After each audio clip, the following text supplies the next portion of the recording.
प्रिय विद्यार्थियों, good morning. आज हम कक्षा 6 विषय विज्ञान वर्कशीट नंबर 17 को कर रहे हैं।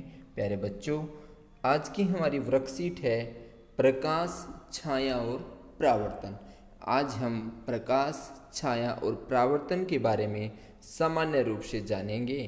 प्यारे बच्चों, प्रकाश से छाया कैसे बनती है आपको एक एक्सपेरिमेंट के माध्यम से समझना है।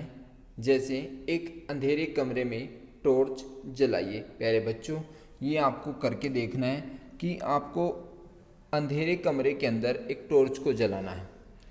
टॉर्च के सामने अपना हाथ लाने पर, जब आप टॉर्च के सामने अपना हाथ लेकर के आते हैं तो आप टॉर्च के सामने दीवार पर बने अपने हाथ की छाया को देख सकेंगे। अर्थात जो आपके हाथ की छाया है, जो दीवार होगी उस पर वो दिखाई देगी। आप अंधेरे में छाया को नहीं देख सकते। ये बिल्कुल सत्य बात है। छाया बनाने के लिए आपको प्रकाश के स्रोत की आवश्यकता होती है। अर्थात बगैर प्रकाश के छाया कभी नहीं बनती। जब प्रकाश का मार्ग, प्रकाश अर्थात जो हम प्रकाश कर रहे हैं, और उस प्रकाश का मार्ग किसी वस्तु के द्वारा बाधित, का मतलब होता है अबाधित होता है, रुकता है, तो वस्तु के पीछे के क्षेत्र में इस ध्यान देना है, जिस वस्तु से प्रकाश बाधित होता है उस वस्तु के पीछे के क्षेत्र में अंधेरा रहता है। और क्योंकि प्रकाश उस क्षेत्र तक नहीं पहुंचता, ऐसा इसलिए है क्योंकि प्रकाश एक सीधी रेखा में चलता है। यहाँ पर हमने जाना कि छाया कैसे बनती है और प्रकाश जो है किस प्रकार से गमन करता है। तो प्यारे बच्चों, वस्तु के द्वारा प्रकाश का एक हिस्सा अवरुद्ध होने पर छाया का निर्माण होता है। छाया का निर्माण कब होता है? किसी भी वस्तु के द्वारा प्रकाश का एक हिस्सा अवरुद्ध मतलब रुक जाने पर या बाधित हो जाने पर ही छाया बनती है। प्यारे बच्चों, जैसे हम एक दीवार या जमीन या किसी भी सतह पर एक छाया देख सकते हैं जो एक पर्दे के रूप में काम कर सकती है। अब ये बता रहा है कि छाया कैसे देख सकते हैं। अपारदर्शी वस्तुएं पारभासी वस्तु की तुलना में अधिक गहरी छाया उत्पन्न करती हैं। प्यारे बच्चों, पिछली वर्कशीट में हमने पढ़ा था कि वस्तुएं पारदर्शी, अपारदर्शी और पारभासी होती हैं।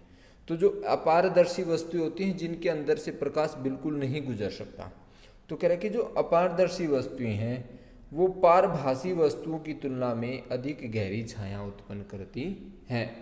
अर्थात छाया बनने के लिए वस्तु का अपारदर्शी होना जरूरी है। अपारदर्शी वस्तु प्रकाश को पूरी तरह से रोक देती है, जबकि पारभासी वस्तु प्रकाश को आंशिक रूप से वहाँ से गुजरने देती है। आंशिक रूप का मतलब है कि उसमें से कम मात्रा में प्रकाश बाहर निकलता है। पारदर्शी वस्तु शायद किसी भी छाया का निर्माण करती है। अर्थात पारदर्शी वस्तु के अंदर से प्रकाश निकल जाता है तो उसमें उसके बाद जो है छाया का निर्माण नहीं होता, क्योंकि यह प्रकाश को माध्यम से गुजरने में बाधा नहीं डालती है। अब आगे प्यारे बच्चों, अब आप समझ गए होंगे कि किसी भी छाया को देखने के लिए हमें चमकदार स्रोत, एक वस्तु और एक पर्दे की आवश्यकता होती है। प्यारे बच्चों, आपको ये हमेशा ध्यान रखना है कि जो छाया होती है वो हमेशा काले ही रंग की होती है। आप सूर्य के प्रकाश में देखना, दोपहर के समय में खुले मैदान में खड़े होकर के आपकी भी छाया बनती है। यहाँ तक कि रंगीन वस्तु की छाया भी कैसी होती है प्यारे बच्चों? रंगीन वस्तु की छाया भी काली होती है। आइए अब हम समझते हैं इसके बारे में आगे। छाया की प्रकृति, आकृति निम्नलिखित बातों पर निर्भर करती है। अब किन किन बातों पर निर्भर करती है वो हम जानेंगे।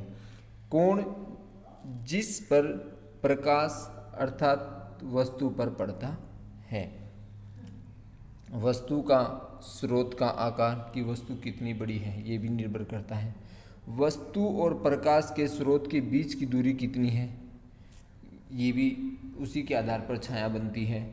पर्दे और वस्तु के बीच की दूरी कितनी है, इन सब से जो है छाया की आकृति, आकार और प्रकृति निर्भर करती है।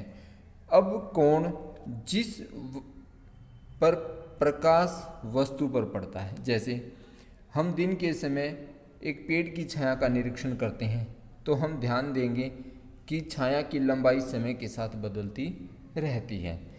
एक पेड़ की छाया दोपहर में सबसे छोटी और सुबह शाम सबसे लंबी होती है। प्यारे बच्चों, दोपहर में जो छाया है वो सबसे छोटी होती है, सुबह और शाम सबसे लंबी होती है। इस तथ्य ने पुराने समय में लोगों को समय जानने में मदद की थी। अनुमान लगा लेते थे, जब छाया बहुत कम होती थी तो वो सोचते थे कि अब बिल्कुल शिखर दोपहर का समय हो गया।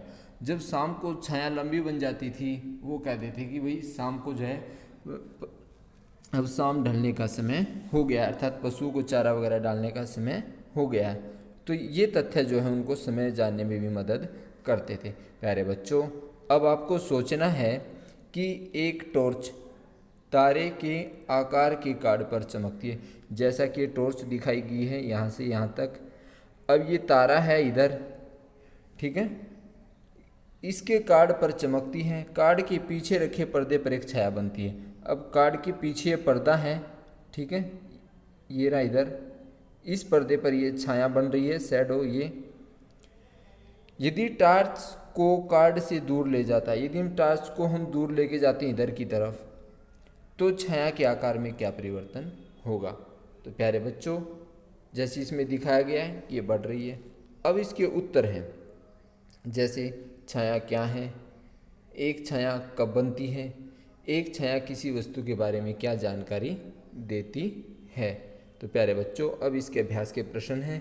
प्यारे बच्चों, यदि आपने प्रगति हिंदी यूट्यूब चैनल को सब्सक्राइब नहीं किया तो आप इसे लाइक करें, सब्सक्राइब करें और अपने दोस्तों के पास भी शेयर करें। हमारे प्रथम प्रश्न का उत्तर है कि किसी अपारदर्शी वस्तु पर, अपारदर्शी वस्तु अर्थात जिसके अंदर से प्रकाश बिल्कुल नहीं गुजर सकता, वो होती है अपारदर्शी वस्तु। उस पर प्रकाश का स्रोत पड़ने पर वस्तु का प्रतिबिंब उसके पीछे किसी सतह पर बनता है और इसी प्रतिबिंब को हम क्या कहते हैं? छाया कहते हैं। अब अगली जो पूछा है कि छाया वस्तु के अपारदर्शी होने पर पूर्ण रूप से बनती है, अर्थात जब वस्तु अपारदर्शी होती है तभी छाया बनती है, पारदर्शी में नहीं बनती और पारभासी में थोड़ी बहुत बनती है। छाया एक वस्तु के पारदर्शी, अपारदर्शी अथवा पारभासी होने की जानकारी देती है। तो प्यारे बच्चों, अब हमारा प्रश्न नंबर 2 है कि वस्तु का जो रंग है, अब ये कह रहा कि क्या वस्तु का रंग छाया के रंग को प्रभावित करता है? तो प्यारे बच्चों, वस्तु का रंग छाया के रंग को प्रभावित नहीं करता है, तो खालिस्तान में आ जाएगा नहीं। अब ये कह रहा कि लकड़ी की कुर्सी पर प्रकाश पड़ने पर क्या होता है? तो प्यारे बच्चों, जब लकड़ी की कुर्सी पर प्रकाश पड़ता है तो कुर्सी की छाया उसके पीछे की सतह पर बनती है। ये हमारे प्रश्न नंबर 3 का उत्तर है। प्रश्न नंबर 4, एक पेड़ की छाया दोपहर के समय कैसी होती है? तो प्यारे बच्चों, एक पेड़ की छाया दोपहर के समय सबसे छोटी एवं सुबह और शाम सबसे अधिक लंबी होती है। अब हमारा प्रश्न नंबर 5 है, जैसे इसमें समझाया गया है कि दिए गए आंकड़ों पर गौर करें, एक्स वाई जेड को पहचानें। प्यारे बच्चों, ये जो वाई है ये टॉर्च है, एक्स है ये हमारा हाथ वगैरह है, और जो इधर की तरफ है जेड ये परछाई वगैरह है।